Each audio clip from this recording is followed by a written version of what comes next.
Hi dear gardeners, நாங்கள் இப்போ கம்போஸ்ட்டை வந்து எடுக்கிறோம் பாருங்கள். மாடி மேலே தானாகவே இலைகள் விழுந்து கம்போஸ்ட் ஆகிருக்கு. ஸோ அதை நாங்கள் கேதர் பண்ணுறோம் பாருங்கள். இங்கே பாருங்கள், இந்த மாதிரி மேலாக எடுத்துடணுங்க. அடியில் பவுடரியாக இருக்கும், அதை நம்ம எடுத்து ரோஸ் செடிகளுக்கு வைக்கலாம்.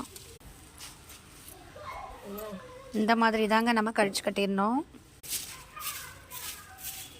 அப்படியே நம்ம மெலாக பெருக்கும் பொழுது தொடப்பத்தால், தென்னந்தொடப்பத்தால் பெருக்கும்போது அந்த இலையை வந்து நம்ம தள்ளிடலாம். தள்ளிட்டு அடியில் பிளாக் கோல்டு நமக்கு கிடைக்கும். இங்கே பாருங்கள், இது வந்து பிளாக் கோல்டு மாதிரி. இப்போ பாருங்கள், சூப்பரான கம்போஸ்ட்டு. நம்ம வந்து இப்படி எடுத்து நம்ம கொஞ்சம் கொஞ்சம் வச்சிடலாம் செடிகளுக்கு. கொஞ்சம் நம்ம ஃபங்கி சைடும் தேவைப்பட்டால் தெளிச்சுக்கலாம். ஏன்னா இது ஃபுல்லி டீகம்போஸ்ட் கிடையாது. பட் வெயில் தாங்கிறதுக்காக, இப்போ வெயில் அதிகமாக இருக்குது எங்கள் ஊரில், அதனால் இதை மூடாக்கு மாதிரி நம்ம போட்டுடலாம். நல்ல சத்து கிடைக்கும் அது மூலமாக உங்களுக்கு. இங்கே பாருங்கள், இது டிஏ